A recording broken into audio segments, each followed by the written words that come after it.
joining online, welcome very much to this public debate on the green recovery of Ukraine, and something that is bringing together policymakers, NGOs, financial institutions, international organizations, both European and Ukrainian stakeholders to really discuss how Ukraine's reconstruction can be done along the principles of the nature-positive economy while advancing the EU accession. I think Ukraine can teach us a lot. We've really seen a lot recently also how to defend itself, how to deal with those drones, and how to mobilize civil society. That's been absolutely unprecedented. So we're also looking forward to discussing and then also learning from Ukraine how to deal with those various crises that we're having and how to do it in a green way, in a nature positive way. The event is taking place during the EU Green Week. So I don't know if some of you have had a chance to attend the formal conference, and also there are a lot of side events happening throughout the month of June. So the EU is also discussing all these topics around financing, around nature positive economy, etc., around how the EU can be enriched through accession and new communities joining. So that is a very, very hot topic as well this week. We're very welcome that the event is contributing to a broader debate as well.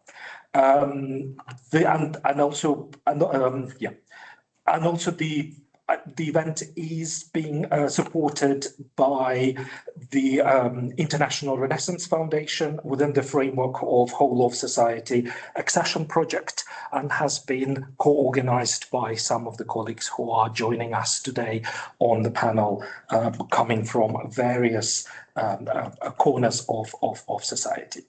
My name is Sergei Moroz. I'm here on behalf of the European Environmental Bureau, and my idea is to make sure that I give you the floor. We also have a dynamic discussion among the various esteemed speakers that we have today, and ideally finish on time. So I think that's a bit of a logistics background. We have a dozen of people in the room, and we also have about 20 people online, and more colleagues are joining as we speak. So there will be a possibility to ask questions. We'll start with a moderated panel discussion first. And as I said, during the panel discussion, we'll very much focus on questions around integration of EU environmental acquis into the Ukraine's reconstruction, really using that as an opportunity. Questions around mobilization of green and sustainable finance. Also, there will be a couple of practical solutions and projects for nature-based recovery that will be highlighted during the discussion. And overall, we're really aiming this conversation to help with strengthening EU-Ukraine partnerships and societal engagement. So that's kind of broadly, if you were expecting something else, please let us know, but that's where we are heading through this conversation today. I think we'll probably then really go with our speakers both here and online, and give the floor and then follow up with the discussion. Shachmatenko, who is here joining us online from UNDP, and so Roman, you're very welcome, and you should be able to speak in a minute.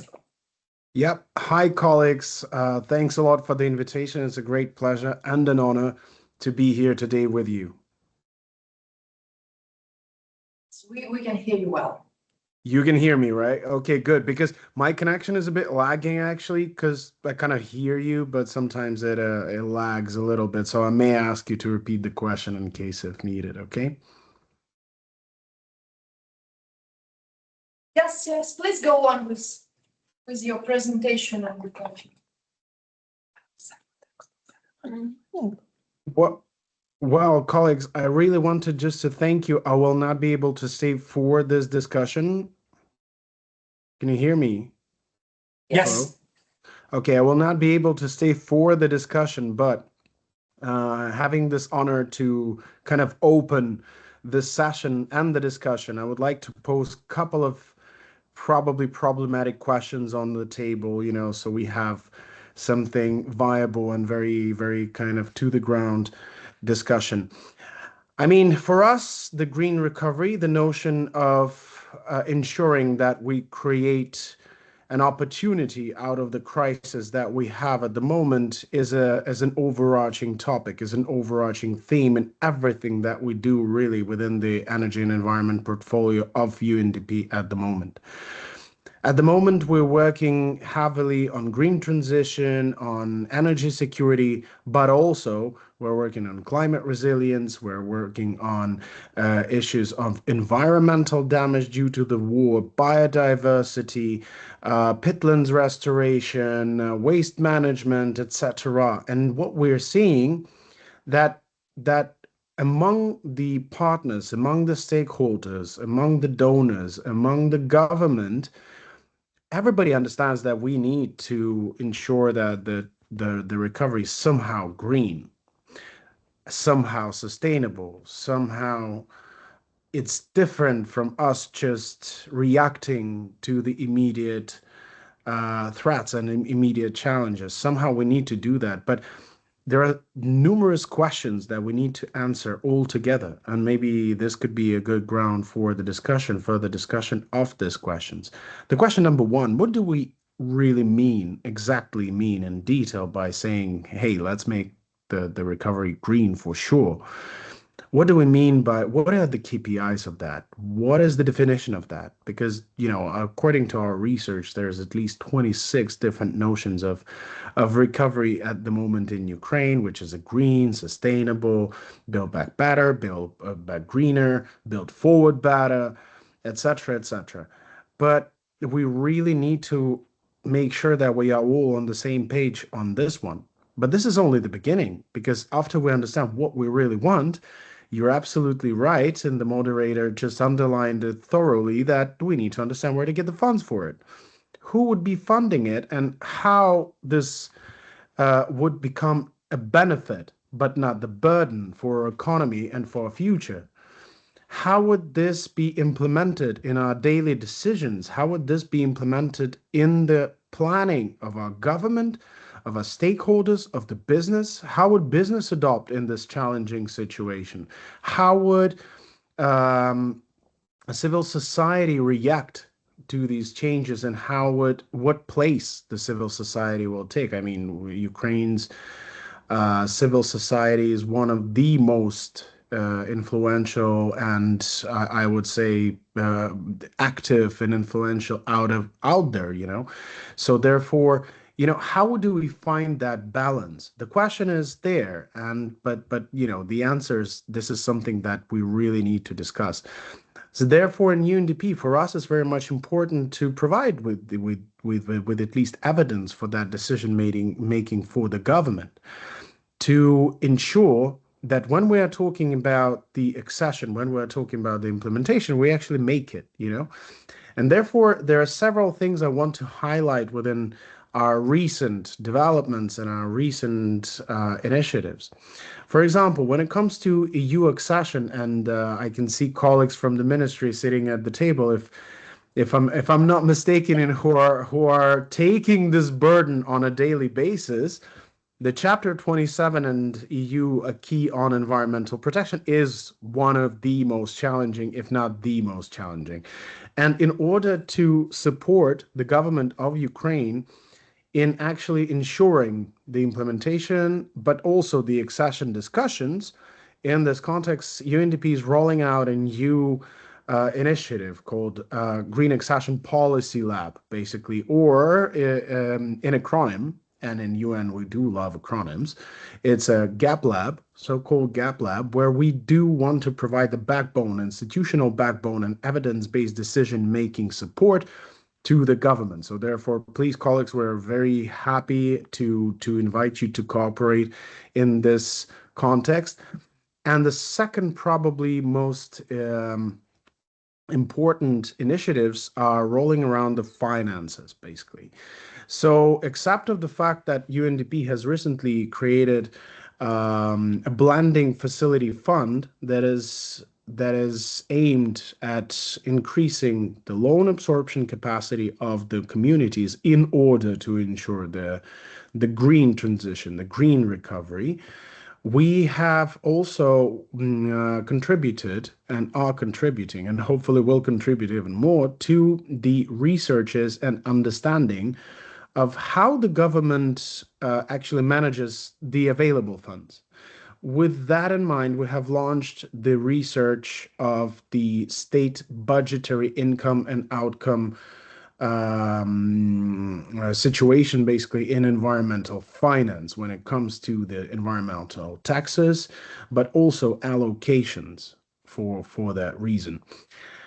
We also hope that our new initiative on biodiversity will actually allow our national parks, our forestries, etc., and other stakeholders who are working in the biodiversity protection area to have necessary funding for so much underfunded for so many years sphere as a biodiversity, right? The initiative that I'm talking about is called BioFin, and the BioFin is a global initiative that is aimed. It's already 3.2 billion, if I'm not mistaken, because last time we mentioned it, it has already grew, and it's aimed at actually ensuring that government has the necessary financial incentives, financial instruments in order to mobilize the funds that are needed to secure the protection of the biodiversity and in its turn to ensure that the EU acquis is complied with. I think I'll stop here very briefly because I don't want the whole discussion to become a monologue. And want to thank you once again, colleagues, for this opportunity, and want to wish you very fruitful discussion. And thank you, and have a good day. Thank you very much, Roman. Do we still have you for a couple of minutes? I know that you have to leave. Two. For 2 minutes. Good. So we have one question. So please, if maybe anybody on the panel, anything to quickly what Roman mentioned, or one question from the audience before he needs to run away. No. Looks like no. Looks like no. Absolutely. Well, I'm nothing online. It's either my speech was too detailed or too boring. I don't know which one. I think it was very, very clear, and I was very impressed to hear that there is a lot of support that will be coming from UNDP, whether it's BioFin, whether it's the green accession policy, etc. So there is a lot of support from UNDP already available to the government, to the stakeholders, answering exactly the right questions. So thank you so much for being with us today. Thank you so much. Have a good day. Bye. Thank you. Very good. So from point of view, so I think we should really talk to the Minister of Agriculture, Environment and Economy. So it's a FUBA ministry in Ukraine. So Yulia Hrytak, who is with us from Department for European Integration, and would really like to hear your take. And because Roman also mentioned that you are the one who carrying most of the burden of accession talks. Is that really the case? That's the point. Yeah, that's the key. Yeah. So good afternoon, dear colleagues. Thank you, Sergei, for the presentation, and thank you, Mr. Roman, for his introduction as well regarding the process which we are in, where we are. So let me briefly who I am. My name is Yulia Hrytak. I'm the director of the Department for EU Integration at the Ministry of Economy, Environment and Agriculture of Ukraine, emerged, as we call it, super ministry, because under the roof of the ministry are 14 negotiation chapters, and basically the Department of EU Integration is coordinating the process of accession among 14 negotiation chapters. But as Roman has mentioned at the very beginning, chapter 27, Environment and Climate Change, indeed is considered to be one of the most difficult one taking into account the number of acquis that shall be implemented, but also the enormous acquis that demands high investments and indeed quite demanding administrative and capacity infrastructure needs. So yeah, I would like to have an overview of the EU accession process, where we stand now, where we're moving next, and what is the current state of play regarding the accession process. So about a year ago, last year in June 2025, Ukraine was in the process of official screening, official communication with the Commission regarding the accession of the accession process. So it was a 5 days screening meetings where Ukraine, and particularly the Minister of Environment at the time, presented 74 presentations where we showed the current state of play, the gaps, the future plans, what we have to do to implement and to become once a member state, what is the scope of activity under every piece of acquis. So after this, Ukraine has received and has prepared the negotiation position, which is a quite important part of the collaboration between the Commission and the member state, candidate country. So the negotiation position was presented, and it includes, among other things, request for 26 pieces of legislation where we need transitional measures. Well, that's the fact that it demonstrates once again that Chapter 27 is indeed demands a lot of work, and we need extra money, extra time just to have it all in place by the time of accession.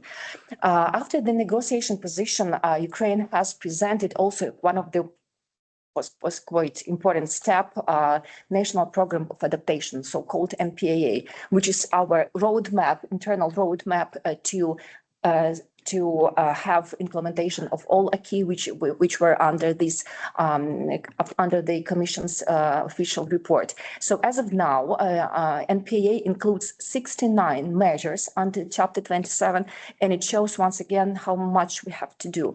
And it includes 555 specific transposition tasks for Ukraine. And also taking into account the process where we are, we have received, in taking into account this front loading in official process of negotiations, we have received benchmarks on all negotiation chapters, and in particular on the Chapter 27, we have 11 benchmarks, quite a lot. Well, I can compare with another negotiation chapters. So yes, Chapter 27, I will repeat once again, and I will repeat a couple of times during my speech. It's complicated and difficult chapter, 11 benchmarks, and we have also a conversation with the Commission. We have also held the explanatory session where we see what is particular, what are the demands from the Commission, and what are expectations for us to have the negotiation cluster closed. And also one of the, as I say, the last but not least pillar of the accession process is definitely directive-specific implementation plans. Well, as I have mentioned at the very beginning, the negotiation position includes 26 requests for transitional measures, and now our task and our home assignment for the candidate country is to prepare to present the Commission our vision how we have to implement these directives, these problematic pieces of legislation with the transitional measures. So yeah, the work is ongoing. We have a lot of amount of work taken into account the complexity of this chapter. Also, I would like to stress that despite all this bureaucratic formal tasks that are in this process, and despite of a full-scale invasion of Russia, Ukraine continues to fulfill its executions, to fulfill our commitments. For instance, since 2022, Ukraine has adopted a framework climate law. We have launched the system, MRV system, which operated from, if I'm not mistaken, from the 2023, from June. We are now developing the law of national ETS system. We have also developed the 9 river basin management plans, and now Ukraine is basically working on implementation of this but directive specific 9 basin river management plans according to the Water Framework Directive. Also, we have introduced and have adopted the law which implements directive on industrial emission, 75 directive, correct. And we are able now to start issuing permits. So we are moving according to the directive, and we are fully try to implement the legislation which is in chapter 27.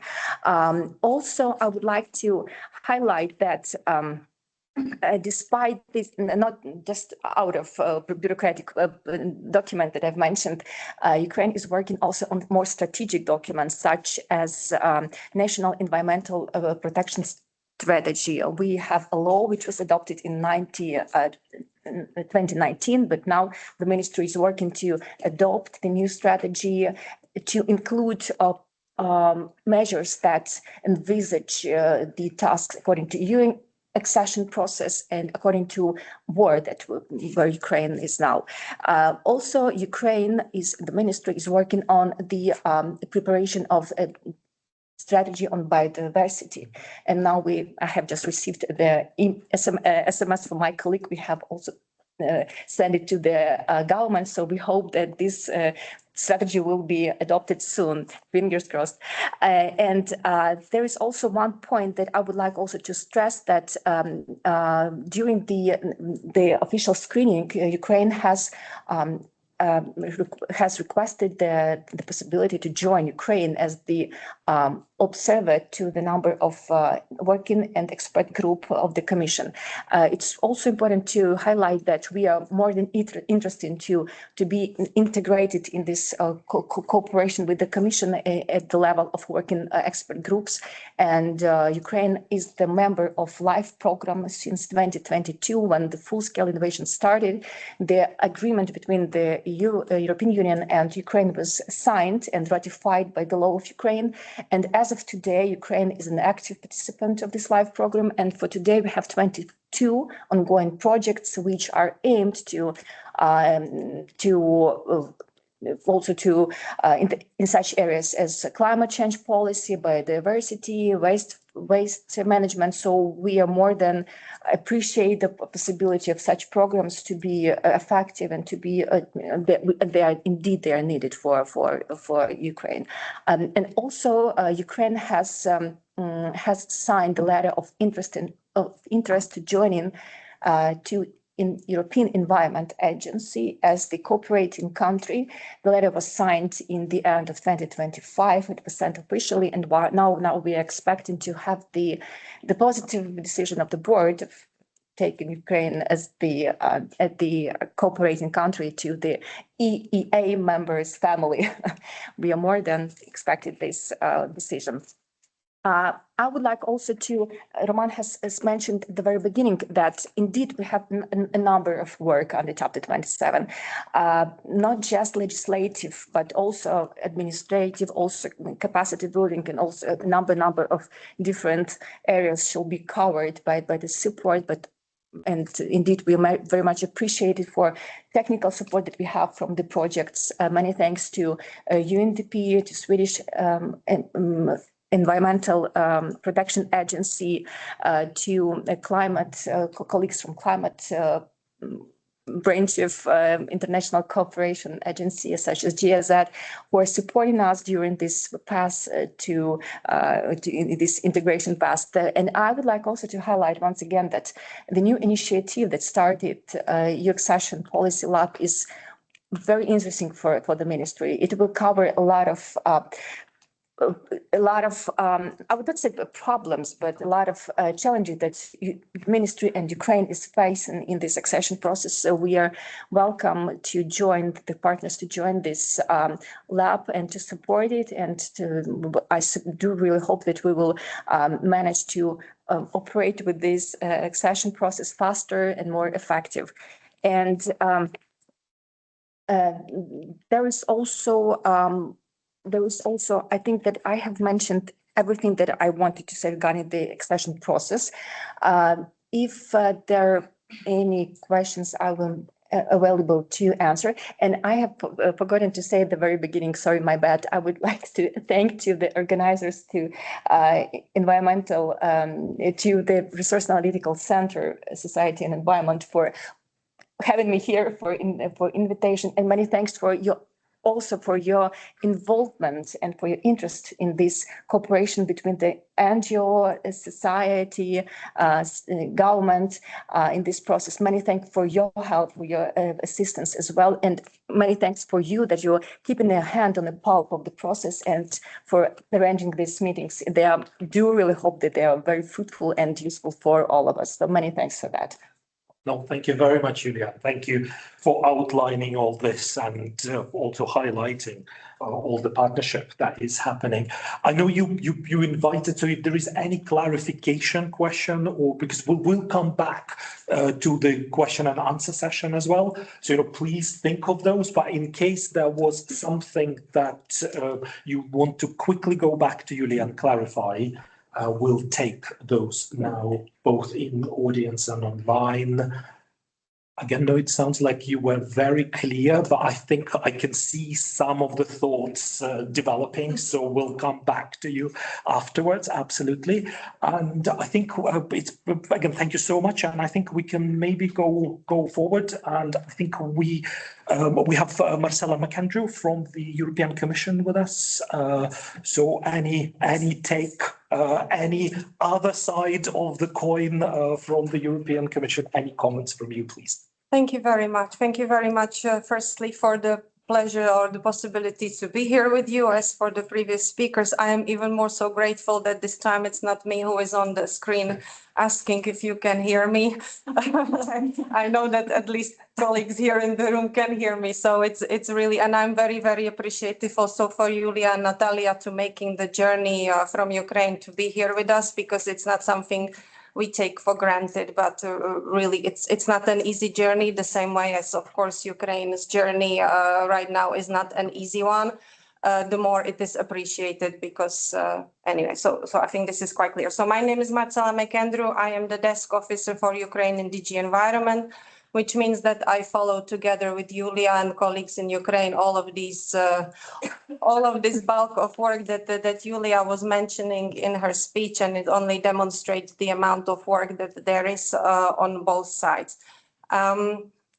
I have not really prepared that much of a detailed overview, and Julia was very, very clear in terms of the process, but I would probably try to bridge a little bit what we have heard from Roman in the opening speech, and now the elements that Julia have mentioned. So as I was listening to Roman, he was making these kind of hints like, what is the green recovery? I mean, there are many different types of definitions, green, sustainable, etc.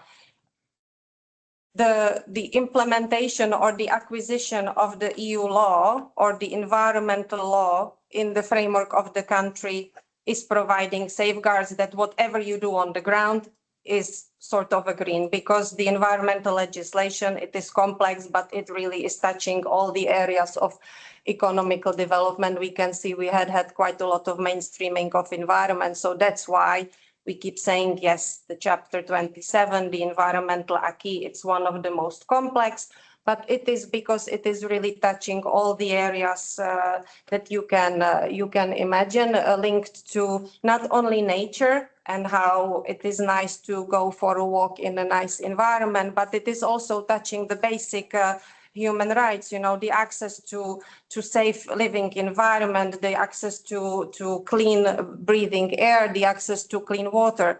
So green recovery can mean also on a certain level that with the way how Ukraine is really making huge efforts to somehow bring up to speed with the latest EU development in terms of the EU acquis, but also changing and incorporating those in its own system, provides safeguards for citizens, for economy, and for the future also. You see, the EU acquis is something that keeps evolving with time, and there are some changes, which is also difficult when you have these kind of targets and you're trying to reach them and you need to be adaptive. But I think, as Julia said, we had lots of discussions. Ukraine is not starting from scratch. There is quite a high level of alignment in certain areas. You know, the system is there. It's really now this work about seeing what are the requirements and how we can adjust. So the green recovery, I would hope that the kind of legislative framework is really providing solid basis for that. Then you can decide based on the decisions of the country how you want to target your investments, etc. But this is something that also the international partners, when they are implementing and looking for finance and looking at projects and looking at recovery, can take as a safe sort of a baseline of what should be required. The second part about who is funding or how the things are funded. Once again, a second part that Julia was mentioned, not only you put in on the ground this kind of basic legal requirements, but one of the part is really building these sort of strategies. So what we are also asking as part of the EU accession or part of the kind of incorporation into the EU environment is really to have strategies, have a good solid strategy for your waste management, have a good solid strategy for your biodiversity and nature management, have a good strategy for water management, so river basin management. This all provides safety net and security, I would hope, also for investors, because therefore you have a long-term kind of a trajectory for where your investments might move and go, hopefully making the whole investment environment safer. It can also mean, and as we see by the presence of UNDP, but also since I have started working on the portfolio of Ukraine, which has been pretty much 2 years, the amount of international work and the amount of presence on the ground in terms of various projects picking up these opportunities is multiplying. It's a process which keeps developing, but given that Ukraine is a country at war, basically facing everyday challenges with basic infrastructure, the fact that you are actually managing to push the process, build up these strategies, build up some kind of coordination on the ground, as was also shown by Natalia and the recent work you have done on the kind of mapping the situation, it's actually extremely positive. So who is funding? Of course, international public and private finance has to come together with different instruments up to the choice of the government. But I hope that, again, going back to this sort of EU framework or EU law and the strategies which are like more long-term that can help bring the finance and also then feed the investors, should also put pressure on the fact that your budgets are calculating with the big costs that are linked with the Chapter 27, etc. And then the planning and how you ensure you are kind of managing this. This is linked with the strategies, but this is also what we like to call a whole of governance approach, a little bit of a sort of a strange terminology, but basically the fact that you have not only government, not only private sector, but you have also a strong presence of public civil society is something that can then bring this sort of process forward in a very open and transparent manner. It means that you can not only plan, but also implement and put in place projects. The more you are open and then more you are in line with the plans that are established in that way, that is basically supporting the whole thing. So I will not speak all that much more, just to say that we are looking indeed at the entire process. We are looking, of course, at the bunch of the legal requirements. We are looking at the strategies and trying to see also how much these are underpinned by data and monitoring. So indeed, accession to the European Environmental Agency, managing data, establishing the baseline. As difficult as it is now, it's something that is helping.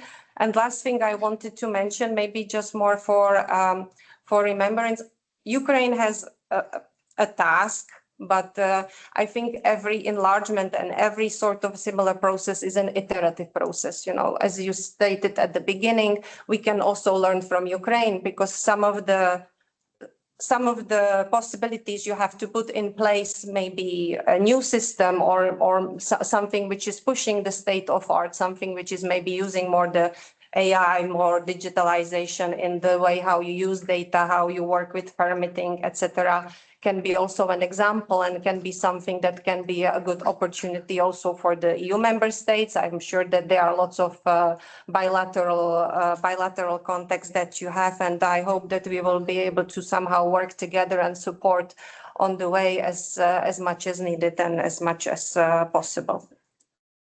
Very good. No, thank you very much, Meta. That was very, very useful also as a follow-up to something that Julia mentioned. Thank you. Again, the same as before, any question for clarification while you are thinking about your comment later. Now is the time. No, everything again was very, very clear, Marisa. Thank you so, so much. And then we also have, we'll drill down from the EU and national level to the center of Ukraine, to the city of Vinnytsia. And we have with us Maria Livanchuk, who is the advisor to the mayor of the city of Vinnytsia and who can talk to us from the perspective of a municipality of the city. How are you struggling with these questions of financing, regulatory base? Meanwhile, you know, with those drones flying every night as well. Yes, thank you so much. First of all, thank you for the invitation, and I'm really proud to present the point of view of territorial communities of Ukraine, specifically Vinnytsia territorial community. So the first thing that I wanted to say is that the nature positive development is not a new topic for Vinnytsia. It didn't start with full-scale invasion. It started long before because Vinnytsia was one of the first cities in Ukraine to ever develop a local development strategy. It was back in 2008. It was called Vinnytsia 2020.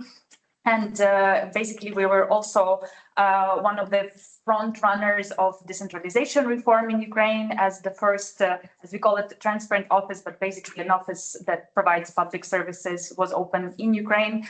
And Vinnytsia has been trying to work with different environmental challenges since then on a regular basis. But of course, the spectrum of these challenges changed completely over last couple of decades.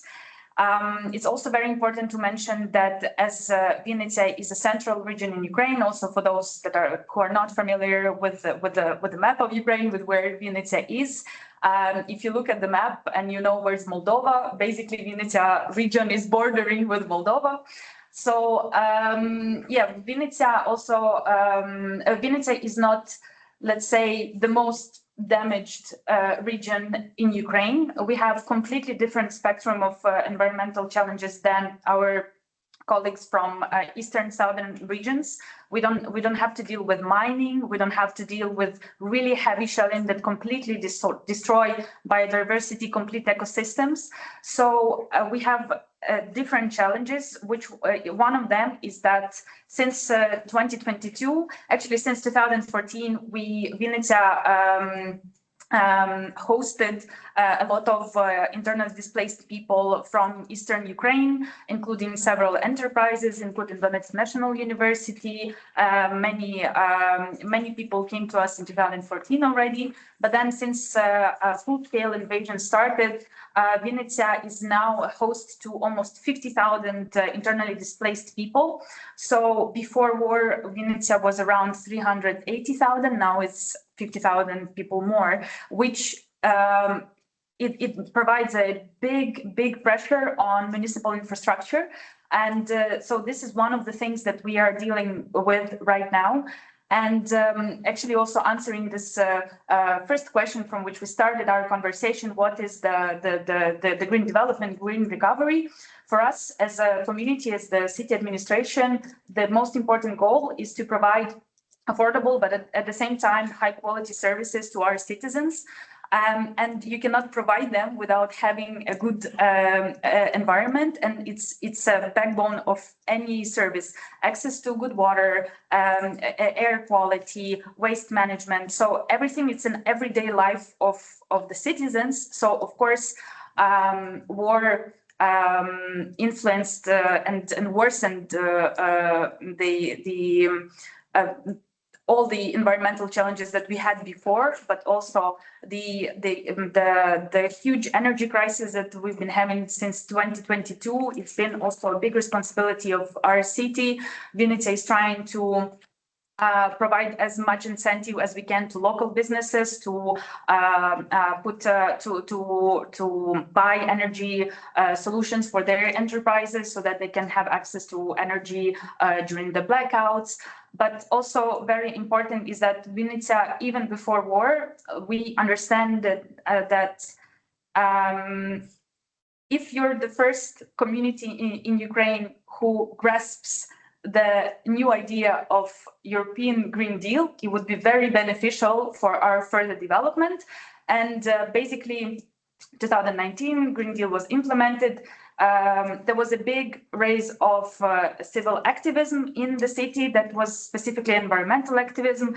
And now I know it very well because I actually was a founder of an environmental organization in my city. And this is how I also then eventually started to work with my city council.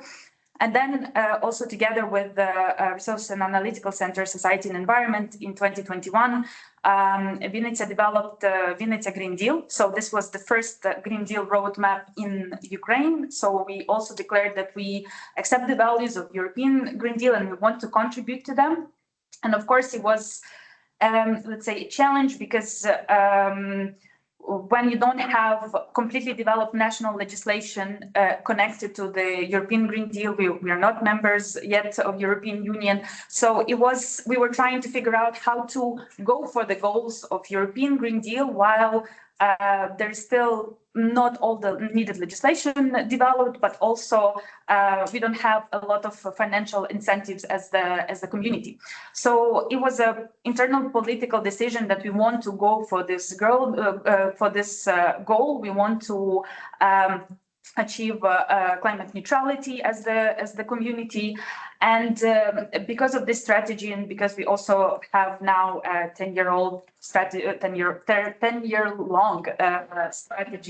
Vinnytsia 2030, we are trying now to let's say make them align, and they are aligning because they were designed this way. And then because there is a specific legislation on how strategic and operational planning is happening in Ukraine, we have 54 sectoral target programs for the operational planning of the city. And when they are developed every couple of years, they go through internal screening to be aligned with our Green Deal goals. So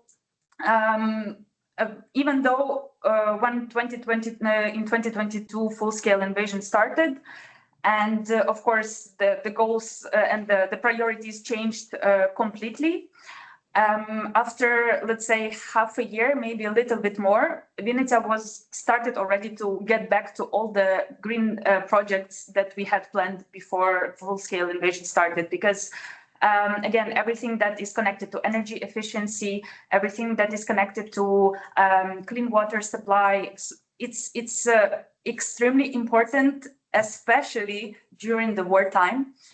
So yeah, there's a lot of projects. Now we have approximately 350 million euros of projects planned for recovery and reconstruction of Vinnytsia territorial community. And a lot of them are, but basically all of them have environmental backbone to them. So we try to include this environmental aspect into planning of all our projects. To put it in perspective, the budget of Vinnytsia territorial community in 2026 is 180 million. So it's twice as much, but also since the full-scale invasion, Vinnytsia contributed also basically a year budget of the city of the territorial community, 180 million euros, euros, yes, to deal with challenges of war. 8.6 million hryvnias were donated to the military. because we're supporting more than 90 brigades. Some of them are from our region, some of them are other military brigades. So the structure of the budget of the territorial community changed because now there's a lot of really important aspects to which we need to spend money. And also the budget decreased because, of course,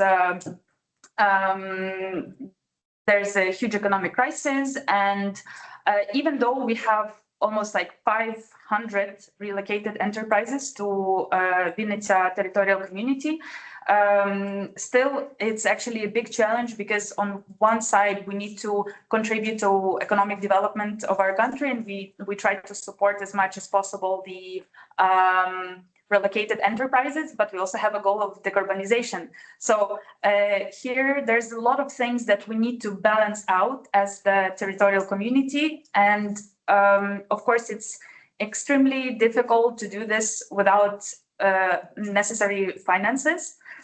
At the same time, this year we are starting a very expensive project of reconstruction of water cleaning facilities in the city, because we understand that this is a primary concern to our citizens. We try to work really closely to our civil society in Vinnytsia in terms of planning our strategies and projects. And one of the biggest concerns is the quality of water and access to water. Then, of course, another big project is energy efficiency, and Vinnytsia has been a member of Covenant of Mayors since 2011. So basically, since then, Vinnytsia city and the territorial community made a lot of changes specifically in this matter. And now I would say that one of the really proud moments for us is that since 2022, Vinnytsia is providing incentive for local enterprises for installation of solar panels, small energy systems at their enterprises, and we compensate 30% of expenses for the enterprises. And basically since 2022, the general generation of solar energy is about 25 megawatts from the whole community. In the beginning, it was in 2022, it was 5. So we are trying to support our entrepreneurs, not just by giving them an opportunity to, let's say, sustain their business, because when you have a blackout, but you still have some access to energy, it can save your enterprise. But by these actions, we're also in general helping and trying to achieve our environmental goals as a community. And I can go on because we have, of course, in every sector of basically life of our citizens, we have a lot of projects. But yes, our main goal is to ensure that our citizens are safe, they have good services, they have access to main services that they need for their well-being, and our environmental goals and projects are very much linked to that. Okay, very good, very inspiring as well. Really interesting projects. Absolutely, thank you. Also, any clarification, quick follow-up, and Maria is still with us. So, you can grill her a bit later, but anything for clarification on anything she said? No, again, Maria, that was very passionate and very, very clear. Thank you very, very much. And then we have one more intervention from Natalia Andrusevich. You've already heard Julia being very complimentary about some of the work that you've done. We also heard from Maria about the Green Deal for Vinnytsia project, etc. It sounded like, you're about to retire. I hope not. But Natalia, very welcome to also. So Natalia is from the Scientific Analytical Center, Society and Environment, and your point of view from the civil society organization in Ukraine on any of the topics that have been raised so far. Yeah, thank you. Thanks a lot, Serhiy, and thanks a lot dear participants, and it's a big honor for me to be in one panel with my colleagues who everyone at its own place work very hard to moving to our big dream to become the member of the European Union. So at the national level, Julia and Marcela at EU level, and Maria at local level. So it's really a pleasure to see that everyone here is working so hard. So we will hope to see the results very soon. So I would like to focus specifically on the role of partnerships, civil society and societal engagement in Ukraine's green recovery and European integration, because today support for Ukraine reconstruction and EU accession is no longer governmental or technical process. It is increasingly becoming a societal project. And in this regard, environmental cooperation creates a particularly strong basis for partnership because environmental issues are inherently cross-border and community-oriented. So they connect local communities, NGOs, researchers, businesses, citizens themselves, and very often practical environmental cooperation becomes one of the most tangible ways to build trust, long-term partnerships, and shared ownership of Ukraine's European future. Our cities are increasingly going to the understanding that the green transition and green recovery is very important for them, and we already saw a very inspiring example from Maria about Vinnytsia in this regard, and now also there is a very good possibility for Ukrainian cities to join as associate cities Green City Accord. So it's very important not only to improve cooperation between Ukrainian cities and EU cities, not only because for implementing environmental standards, but also to be ready for EU accession. So the cities will understand by joining the Green City Accord what the European Union is expecting from them, what they need to monitor, to implement, how to deal with different environmental problems in the cities. So taking this opportunity, I'm asking here, Vinnytsia, whether you are ready to join as associate cities, the Green City Accord. You know, you have a lot of. We are preparing already. Very good. Yeah, and I think it's all this green recovery processes and EU accession also relevant for environmental NGOs and local communities working on reconstruction-related issues, and we see many practical solutions here, like local communities integrating green principles into local recovery plans, communities working on ecosystem restoration, civil society organizations supporting sustainable reconstruction approaches, different partnerships between Ukrainian and European organizations. And we had an example of Vinnytsia, but also my city of Lviv is working now on a new vision for the city. And we already see that it starts to embed our accession commitments at local level, such as waste recycling or nature restoration goals. And yeah, it's very important to have this like synergy between green transition and EU accession at the same time. And these initiatives are important not only environmentally, they are also politically important because they help to demonstrate that Ukraine's European integration is not only about institutions, legislation, it's also about shared values, shared responsibility, and shared vision for the future. And we do share common values.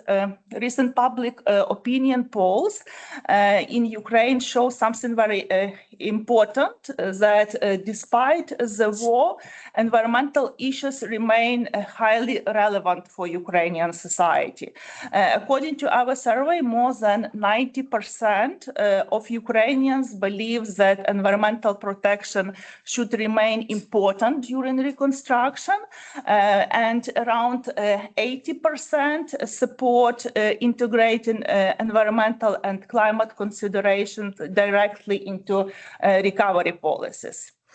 So people increasingly associate Ukraine's European future not only with security and economic development, but also with higher environmental standards, better quality of life, sustainable development, and protection of nature. Another important issue is participation. And here, I think everyone knows that Ukrainian environmental NGOs are very active. From one side, helping the ministry, other governmental authorities to develop strategies, legislation, help in negotiation process, so on. And from other side, they are very good watchdogs when monitoring how the government is moving towards implementing all necessary requirements. And also recently, we saw protests from Ukrainian environmental NGOs against plans to destroy mountains ecosystems because of this renewable energy projects in the mountains. And it's very important that we all the time complain that there is a lack of public participation in different processes. But from the other hand, when our civil society organizations see some problems, they go to protest, like we had in the summer about this anti-corruption processes. And now with mountains, they can go to the court or to protest or to send some letters to European Commission, maybe directly to Marcela as well. Yeah, and it helps, and it shows that we have a very strong civil society in Ukraine, and I think European Union should be prepared for such strong civil society, because today we are struggling with Ukrainian government and tomorrow with European Commission. So that's I'm joking, but it's really very important to have this, because it's like sign of democracy, and here it's also a big possibility for cooperation between Ukrainian organization and also a European civil society organization. And finally, I think environmental cooperation offers something very important for Europe today. It offers a positive agenda for cooperation between Ukraine and the European Union, and not only solidarity in the context of war, but also joint work on resilience, on sustainability, climate adaptation, biodiversity, and future European green transition. And also, Yulia already mentioned Ukraine's participation in LIFE program, and Horizon creates a huge potential for such a partnership, and we already are witnessing a number of them being implemented as a joint project. And also maybe I have here very nice statements to conclude, but maybe I will reflect more on yesterday's first day of European of Green Week. Because we had I had one takeaway from this yesterday event, so that we need to work more on the advocacy and on creating the joint agenda for Ukraine and the European Union. Because yesterday we heard very important things about nature protection, financing nature protection, and so on. But, the war is very close to the border of the European Union, unfortunately. And there is no resilience without security. And we could take this into account, we can take this into account and to develop, to formulate the joint agenda. And yesterday, the commissioner had very nice story about the boy flying on the goose under Sweden with nice nature. But let's imagine this boy flying on the goose under Ukraine now. What he will see in such case of destruction and damage and big impact of the war on environment. And I think we need to remember this. And yeah, maybe it's not very positive, but it's like a proposal to start this dialogue and to work further and on common agenda, not separate agenda for Ukraine and for the European Union. Very good. No, thank you, Natalia. Thank you very much. And that metaphor at the end, I think it still stays with us. But I think we all definitely agree about the joint agenda, and I think it came very, very clearly from interventions from everybody. Chapter 27, environmental agenda, is also exactly that as well. It's important for Ukraine, it is important for the EU, it is about our survival in the end as well. You all mentioned about how citizens care about their water, they care about their quality of air. The business very much depends on those healthy ecosystems, and it is the foundation for competitiveness and survival. And just Ukraine is, in addition to everything else, is also have to deal with a lot of other challenges and challenges of security as well. But there are also opportunities there, and something that you've also highlighted very, very well. And we also see some of the Ukraine's neighbors using the defense money into the green recovery and into restoring those wetlands, for example, that can potentially serve as a barrier in case in case there are any kind of risks and challenges emerging. So overall, I think we definitely all hear the call for the joint agenda. And again, thank you so much for bringing the statistics about the Ukrainians. Ukrainians are Europeans. Eurobarometer that was released yesterday in similar numbers is highlighting exactly the same. I know it is really impressive that Ukraine that is dealing with the ongoing war and that destruction that you are talking about, and citizens of Ukraine are sharing the same European values, that it needs to be done in line with nature as part of the both environmental protection, restoration, recovery. So thanks. That was very, very useful. I think we've been talking a lot, and I know you've been listening very, very carefully. And there were really good statements, really, really good examples. So I really hope it provoked a comment, a question. So I'll open the floor to you.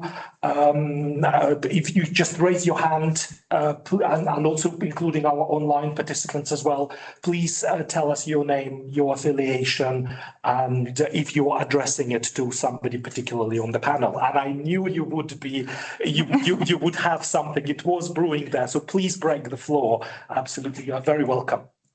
I have to stand up. I think we can see you. I don't think so. Just speak loudly because we don't have the microphone, but something should pick up. My name is Irina Yarmolenko, and Marcella and February spoke in our project Live Debris to Resources, and 2 ministries were in our meeting, deputy ministries. So thank you very much for support. And we are exactly one of the 22 project live. And it's a great opportunity, and I think we have to continue. Thank you. You announced like new round, and I hope more Ukrainians will be applying. But at the same time, I think it has to be also capacity building between these 22 projects. And I kindly ask you, like ministry, that more cooperation for these 22 projects also between themselves, because. Our project is Irpin, Borodyanka, and Hostomel, it's Kyiv region, and all of this is sadly famous in Ukraine because they tried to stop enemy before entering Kyiv, and we lost a lot of debris. And we asked Ukrainians, what does it mean for you, European standards, according to city planning, according to city infrastructure, and you know, just 70% said, yes, we understand what is that. And the rest of them said no, or they said partly we. But when we asked them, are you ready to pay more, but to have better quality of the nature and of the good water, good air, etc., they said yes, or yes with conditions. So it means that citizens and Ukrainians are ready for European standards to continue this fight, which we are fighting every day as well, our soldiers, and we are in developing and recovery our country. So this was like one comment about Ukrainians and feelings about Europeans. And second is about more deeper cooperation between all of these live projects, and as well cooperation between ministries with this live project, because we are struggling now when we already have hubs in these cities and practical challenges, which is covered by these hubs in practical. And we saw, and we have a few proposals for the law or for the declaration, and we still struggling a bit with communication with ministry. So we kindly ask to more often and to reply to our letters and proposals. Well noted, yeah. We have some gaps in communication, definitely.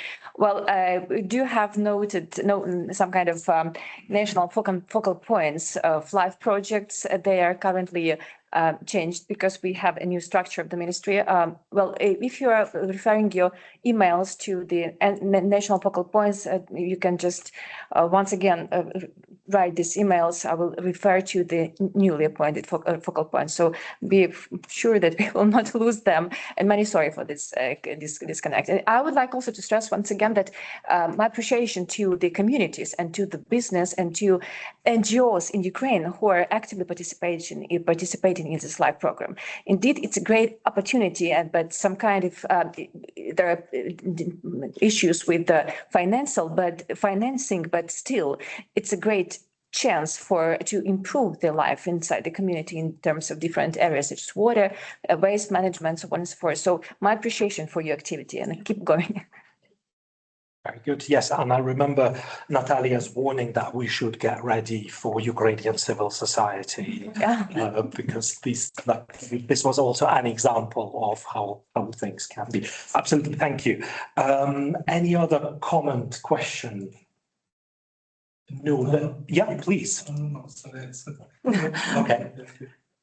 No, good. Then maybe touching on life and maybe a question to Marcella, please. You know, we understand life has been very, very important, and you know we are hearing how important it is also for Ukraine. We understand in the proposal, and I know this is a different part of the European Commission that is in charge of the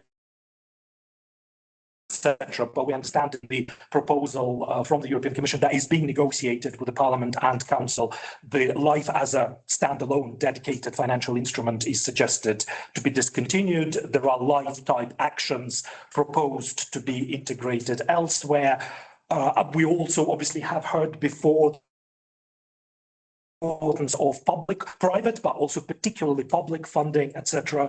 From your point of view, from the European Commission point of view, are there future opportunities from EU funding for lifestyle projects, green projects from the next EU budget?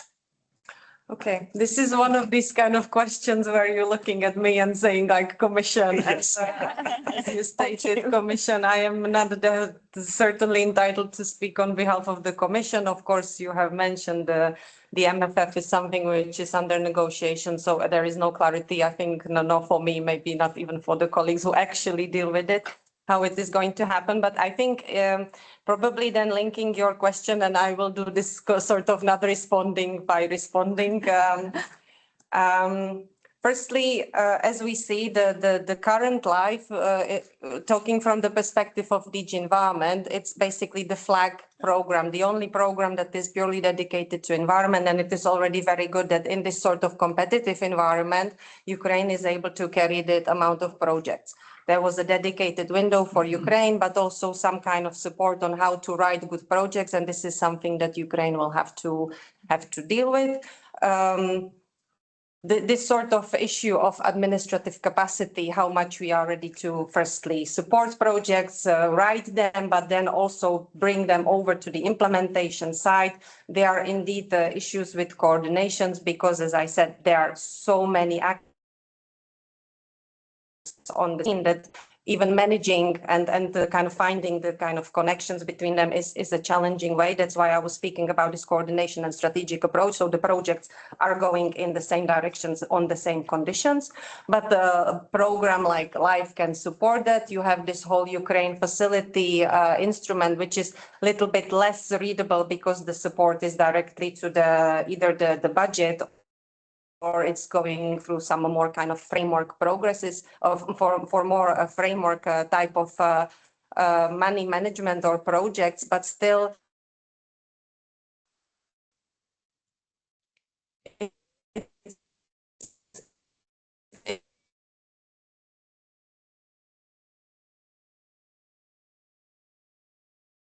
available.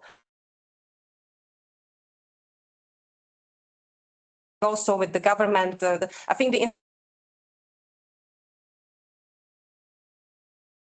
my response to this be that building the projects, coming up with the pipeline, but also having the absorption capacity, which is so important because sometimes you come up with 350 million worth of needs, but you are not actually able to put these projects on the ground. So working on building the project pipeline, making sure that your absorption capacity, and there, I think that this kind of economical drive, you will have the people who will either offer you the opportunities or will want to join, will hopefully see the economic benefits. Environment is a lot about the externality, the initial costs. But then the long-term benefits can be also hopefully quite attractive for long-term investments in the future. So I'm sure that that some kind of windows of financing will continue. Yeah. And it will also depend on how this whole process of bringing the acquis, putting in place the reforms, bringing the civil society. So you see this transparency of investments is there. This is all coming together, and then hopefully will create sufficient amount of drive so that you can continue, because projects like we hear here, it's extremely interesting what Maria was stating about the local community, because there you see really the drive. It might be a little bit faster than on the national level. Sometimes you can move much faster. So I'm not sure if I'm making like a unified point, but I would definitely say yes. No, we won't hold you to that, but yes, ideally, the role of public financing, whether international development agency, European funds, will still be absolutely fundamental. And I also really like your point about the stability for investment, and that is the importance of environmental acquis.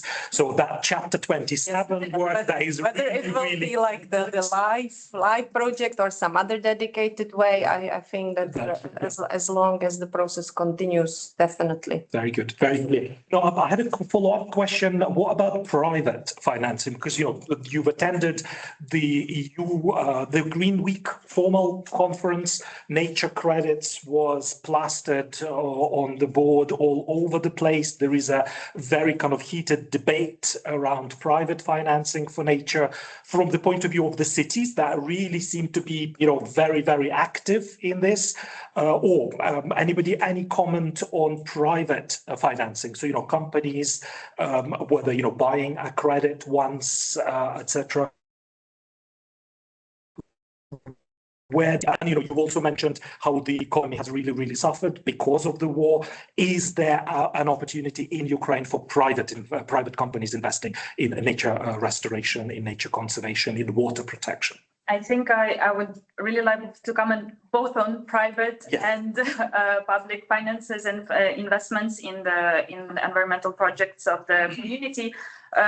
First of all, I also wanted to comment on the available resources that European Union provides and in which Ukrainian cities and communities can also participate. Vinnytsia territorial community sadly is not part of LIFE project, but we are part of several Horizon Europe projects, and they really helped us on several key green projects of the city. Actually, you were talking about the absorption capacity of Commission, but the absorption capacity of territorial communities is actually also quite limited because, let's face it, Ukraine is facing enormous human capital crisis. 5.6 million of Ukrainians left Ukraine since 2022. There are a lot of people being killed. There's a lot of people serving in the military. So also the absorption capacity on our side is suffering a lot.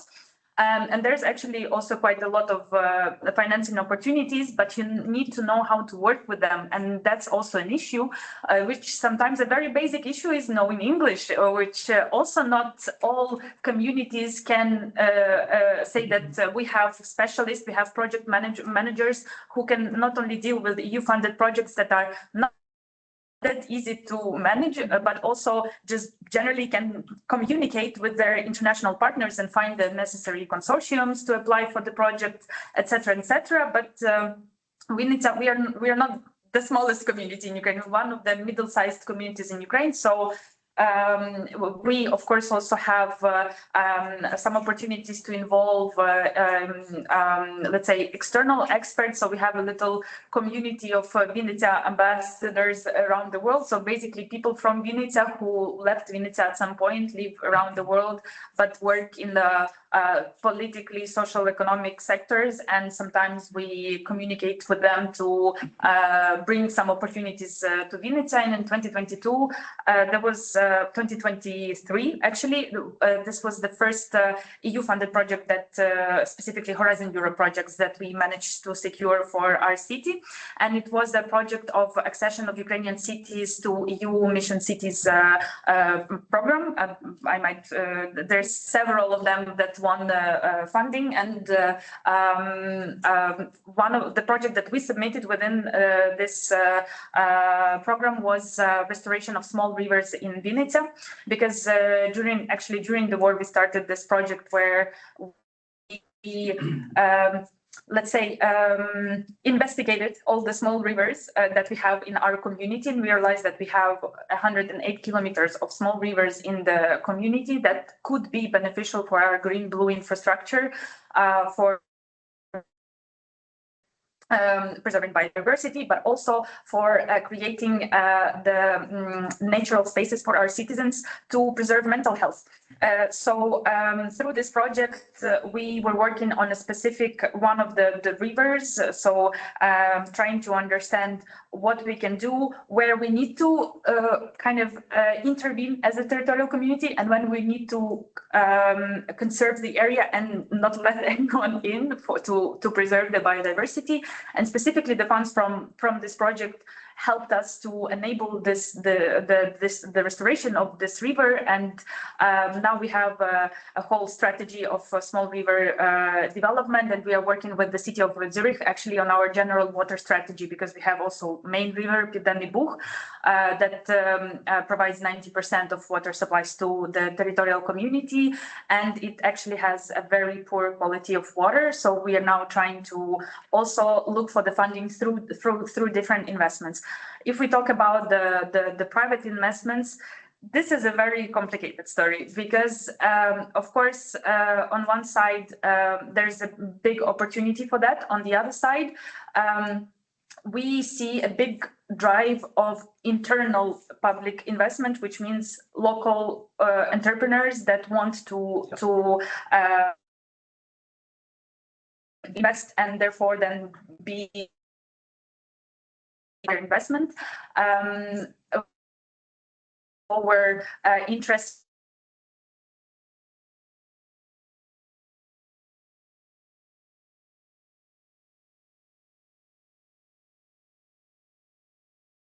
and we are now we've since 2018 communicated with the UNTP on the program of how to make the industrial parks circular, so that even though the economy is developed, may take in consideration the decarbonization process. But then we had several major big public investors coming to the industrial parks. We had a big Austrian company called HED. They were producing sports equipment, and it was investment, and they started to build their factory before war. Now it's of course paused. So, but this is also a different type of public investments, more business-oriented type of investments. But if we talk again about the nature positive investment, of course, there's several projects where we think there's a potential for public investment. So, for instance, one of the projects is waste recycling factory. Another project is also water, the reconstruction of water cleaning facilities, but there's a lot of elements to it's not that easy to find public investment. And if we're talking about credits, so cooperation with banks, we have right now we have internal political decision that we prefer not to do it. Okay. But we are still interested to learn more about it, specifically because as the situation is very complicated in the economic environment. If you take a credit, you need to be sure that you can pay it back. And you need to be sure that all the changes that are happening in the country, in the society, will not influence this, because staying in the debt for decades is not something that the wants to have. So now what we are trying to secure some grant resources that specifically that we can get from, for instance, EU-funded projects, but then also working very closely on public investment and working very closely on enabling creation and development of local enterprises who can then pay taxes to our territorial community, and then we take the money from the budget for it. So it's you have several streams of revenue, and we are trying to kind of go for the ones where we have the most responsibility. And for the public investment, of course, we have a very good team of Department of Economy. They're working really intensely to bring this public investment, but the situation in Ukraine does not right now, it does not attract that much, especially international public investment and entrepreneurs who would like to bring anything to Ukraine. So, yeah. Particular role for public and international development. Very good, all clear. Do we have has any of the recent or anything you are thinking about has provoked an additional question, comment? And online, I think we're having online stability now and again, right? But so if anybody online would like to raise, no, good. Then please think about it. I'll come back to you, but I actually have a quick question to Natalia as well, and it's a little bit selfish. So from the EU NGO to a Ukrainian NGO, you also spoke about. We also have seen an important role that society and environment plays, etc. You also asked about the joint agenda. So what can be the joint agenda between Ukrainian and European NGOs? What particular help would you also need, also recognizing a particularly important role the NGOs and CSOs are playing in Ukraine? So what would be your ask to European NGOs from your side? Thank you, Sergei, and thanks EB for cooperation, because we are members of European Environmental Bureau and quite active members. So trying to organize something every year here in Brussels and inviting our friends from EEB. So thanks, Sergei, for moderating today and for cooperation. What about the joint work and the joint agenda? Yeah. Because we are trying, as Ukrainian NGOs, we are trying to be the part of this EU agenda as well. So we are trying to look what is discussed now in the European Union. And, because before all the perception of environmental EU acquis and all developments here in Brussels was perceived like something very positive. So if we are talking about EU standards, it's okay, but we see that here environmental NGOs also are struggling with European Commission and with their governments for better regulation and for better taking into account environmental and climate considerations. So now we understand that it's not so easy, yeah, and here also are some challenges and some problems. So we try now to figure out what are here mechanisms and different opportunities for civil society to be a part of this process of policy and decision making here at the EU level. And when we are talking about some help from European NGOs here, so we all the time ask, be our advocate here. So tell your members, your workers here, your societies about Ukraine, so that we are working on environmental standards as well as you work here. So we have similar challenges, similar problems, and environment so we have our common future and our common goals. So be our advocate here for Ukraine's membership and for helping Ukraine to pass quickly this road from the status now to the EU membership. Very. We take that on board. Thank you, Delia. And based on something that you said, I actually have a question to Julia on the basis of that, because you are right. At the moment,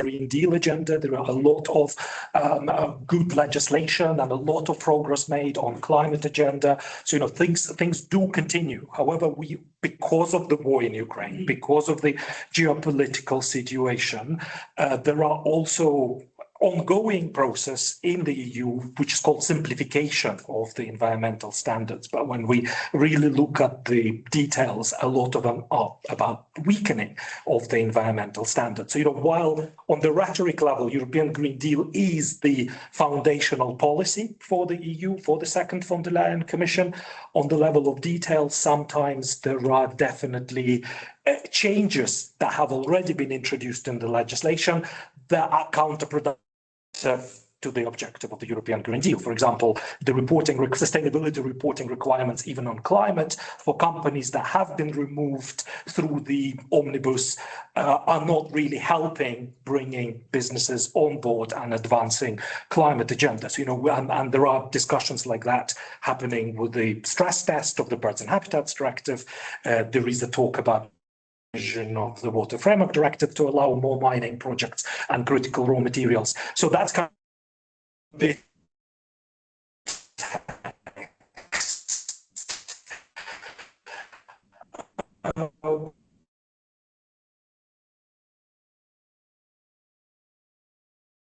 raise environmental standards in Ukraine. What are you hearing about the debates in Brussels? How is that helping or hampering the debates around EU's accession and raising those environmental standards that may even change, because there is omnibus is about changing them happening across several domains. Well, thank you, Sergey, for such an interesting question and an acute one. Well, yeah, we're fully aware that that legislation and that acquis in EU acquis is not stable one. There's very fast change, and we are aware that the directive that was implemented or started to implement, for example, 5 years ago, now we have at the end of the day definitely another act acquis. So we have to implement the previous version and the keeping that one. We are fully aware that the process and the legislation shall be taken on board in Ukrainian legislation. So there may be some pros, some cons, but still we are committed to implement the key at the whole. So nevertheless, we take knowledge of the process of the commitment, and still we are in the process of implementation despite what is going on. But many thanks for highlighting once again that the legislation is changing fast. And well, many thanks also taken into account. Thank you to Marcela that when we have some kind of meetings, such as the subcommittee, which is a compulsory part of communication under the association agreement, the Commission disclose and defines what legislation will be amended fastly, what shall we expect in the nearest future. For many thanks for this communication when we see what is going on the table of the Commission in terms of adoption of the legislation. Very clear. Thank you, Lynn. Again, I think this is all. Would you like to come in?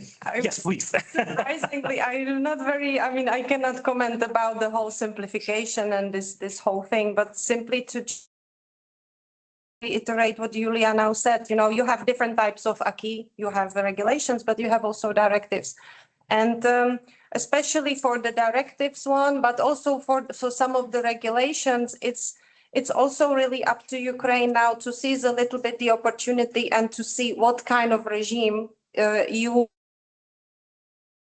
wanting to put in place, So there is really this opportunity to, despite the difficult conditions, to look strategically what, for example, the regional level and the cities are demanding, and shape your system. I mean, nobody can predict what will happen in 2-3 years, how far the system will develop. But firstly, already the treaty for the EU does state that wherever you want to go further in environmental protection, as long as you're not disrupting certain internal market provisions, you are very, very much able to do so. And there is also this question like, okay, it is maybe costly, and it's always a compromise between economic and other areas, but the sort of long-term planning, the looking at what is the rich natural capital, what is the ecosystems, what are the raw materials, what is the sort of a way how you want to continue, it's how you can build your strategy. Of course, this environmental legislation is supposed to give you a sort of a safeguard. But then the opportunities and the way how you're going to build up on them with your international partners, as I said, it's an iterative process. You learn from each other, and hopefully here, things are done under immense pressure, under extreme conditions, which are very difficult even for myself, who is dealing with it a little bit more closer than maybe some other people to comprehend. but still, I would hope that there is this possibility through different dialogues, civil society, local level, international level, etc., to really allow Ukraine a little bit of a space to see how they want to position themselves on the map of the world at the end of the day, within the EU, outside of the EU, and for their own future. So this is a little bit how to add that, and of course the process is iterative. We don't know what's going to happen, but I think there is still a lot that Ukraine can say about how they want to go ahead, even within this kind of framework. Very clear. Very clear. Thank you. Good. I think I'll come back to you for the last time and then we'll try to wrap up. So your last chance for any comment, any question, including colleagues online. Yes, thank you. Please. Yes, I saw the hand going up. If you could just introduce yourself, please. First of all, thank you. It's all very, very interesting. I'm Sara, and I'm currently a trainee at EUCN at the European Regional Office, but I'm also here for my personal interest. And my question was a bit more general, maybe, and it has to do with biodiversity and biodiversity protection and nature restoration, because in the European Union, we understand nature restoration in a certain way and in certain limits, but I imagine that in Ukraine right now, with the war and the destruction of ecosystems, it has a completely different meaning. And that is also an opportunity to rebuild ecosystems and restore biodiversity. But in this case, restoration of biodiversity goes hand in hand with urban restoration, social restoration. So I want to ask in general how you plan on adapting to the biodiversity acquis in particular, and if you see this opportunity to embed all kinds of restoration together. Yeah, I think we'll probably go to, to whoever would like to, but Yeah, yes. I can start because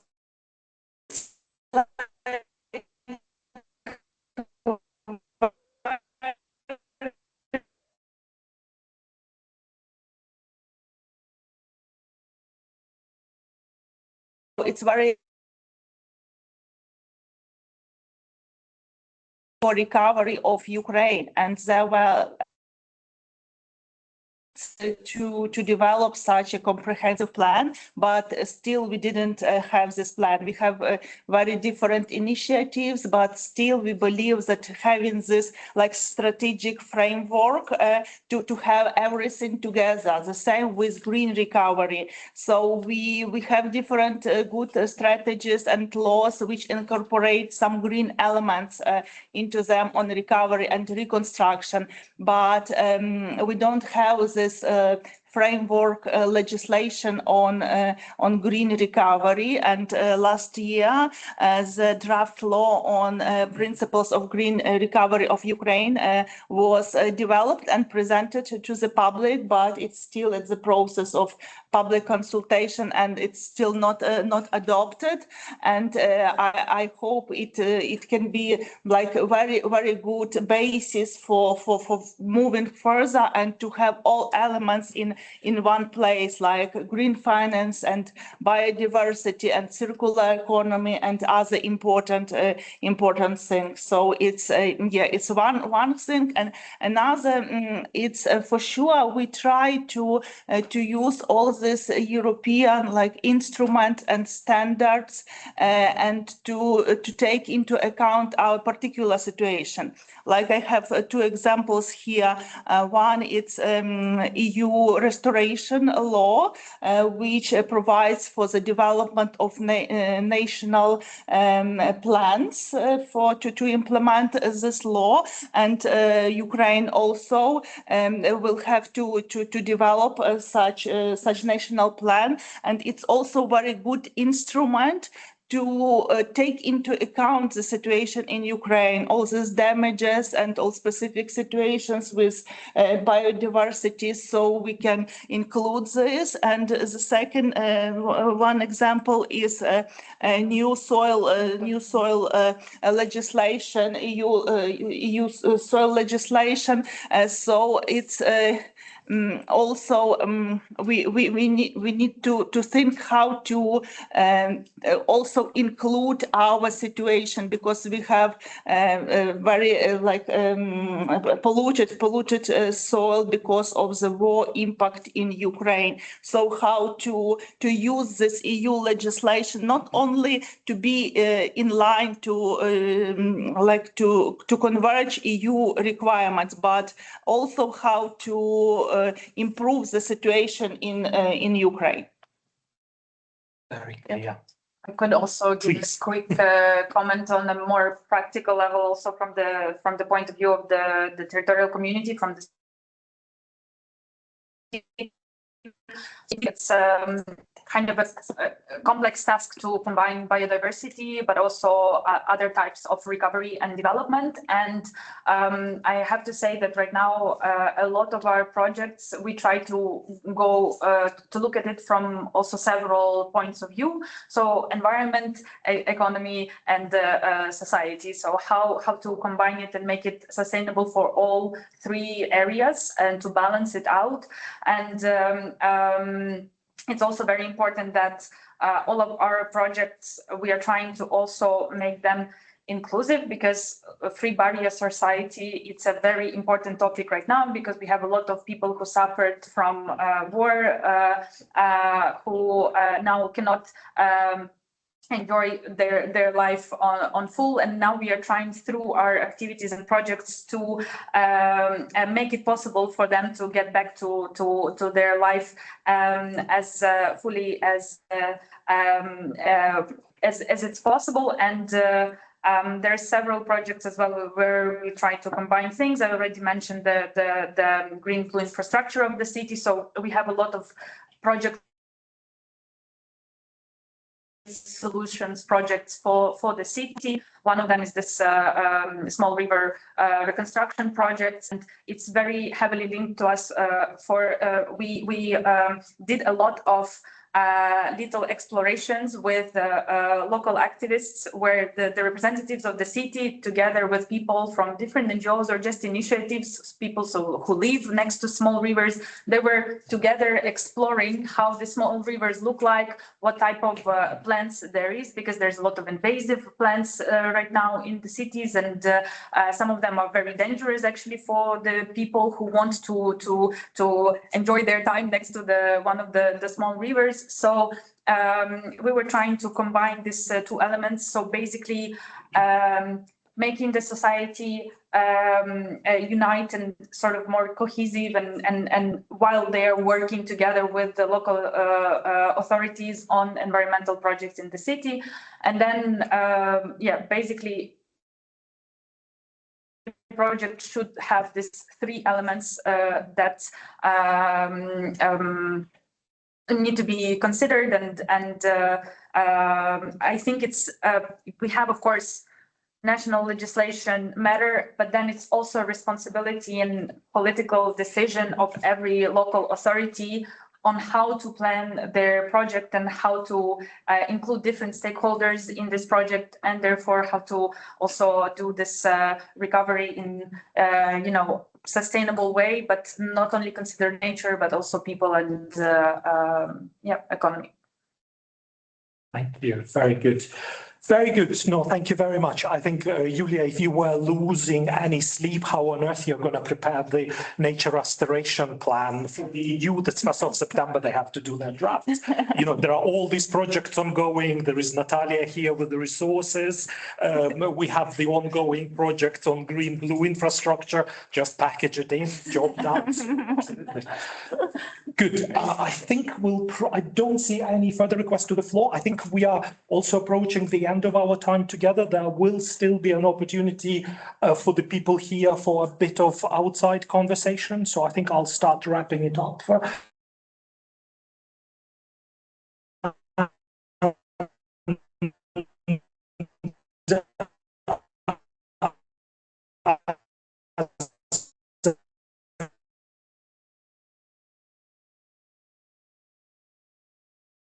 tell them either of them, both of them, the most important thing they can do, should do to really make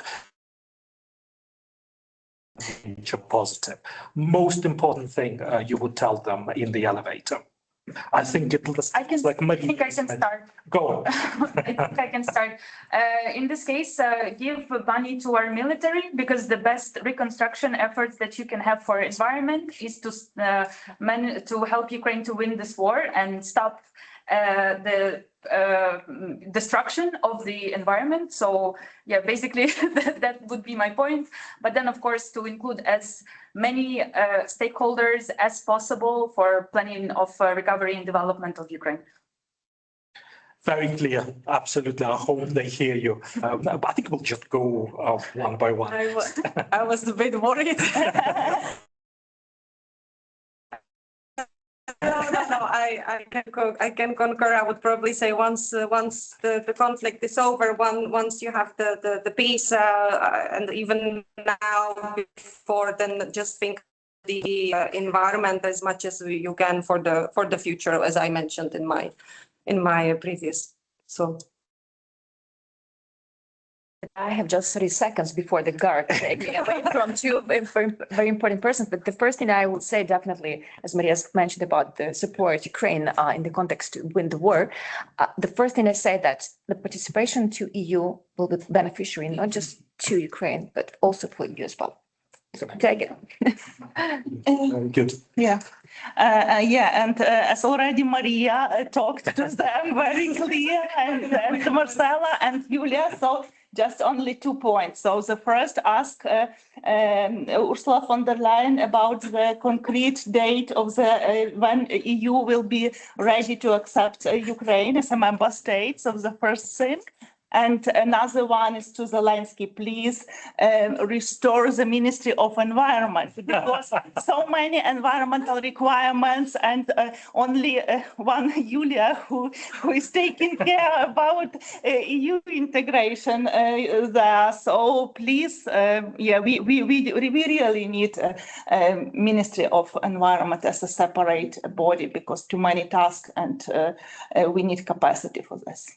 Absolutely. Well, thank you very, very much. I think those were really, really good messages to conclude. I know that in the agenda you have a point that we will try sort of to wrap up, and I will definitely struggle to do that, because that was such a rich conversation, and also, you know, it just brought back home what an unusual situation we're talking about. You know, we're really talking about the country at war that is fighting, defending all of us and defending the European democracy, and at the same time still really, really thinking about the green recovery and doing it now, and also especially hopefully after the war is over. So I won't even attempt to wrap things up, but I'll just really, if you will allow me, mention just a couple of takeaways that I will take away from this. And I really, really appreciated, and this came a lot from everywhere, you know, taking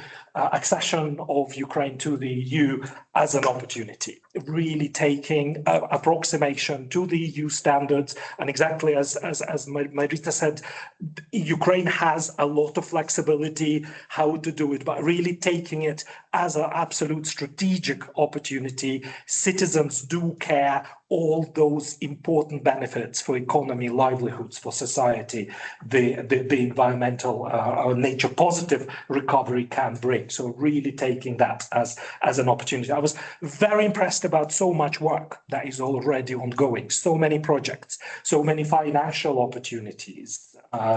So much passion about it. So I think we are on a very, very good track. I've heard about a lot that is going on planning, for example. So, you know, all those plans that Ukraine is preparing, all the cross-border work, and, you know, those planning tools are really, really important tools for financing, for going forward, etc. I've heard about the future plans for monitoring, etc. So the joining the EA, etc. So ongoing. I've also heard how it is important how we can all learn from Ukraine as well. Civil society mobilization, digitalization was mentioned, public participation, absolutely. So I think there is the cross learning, and yes, Ukraine will make the EU richer in environmental values, but also in human capital, the moment it does become the part of the EU, and we all cannot wait for that to happen. And I think my last message, I have heard that for the EU, we should also get ready because Ukraine is coming, Ukraine is on the way. And I know, Julia, you mentioned that you're applying to join the expert groups that support the Commission in the implementation of EU legislation. And for somebody who seems to spend half of my life in the Centre Borchette across the road in some of these boring expert group meetings, if the quality of people you're going to be bringing, like comparable to our panelists today, I would say bring it on. Absolutely, bring it on. We should get ready. Ukraine is coming. So thank you so much for that, for the conversation today. Thank you for all the technical work and our youngest technical specialist who somewhere disappeared. But thank you very much for also spending time on a sunny afternoon in Brussels talking about reconstruction in Ukraine. Natalia, any kind of further closing announcement, any future, anything in the future you want to mention? Just invite everyone for coffee and for informal conversation, and thanks a lot.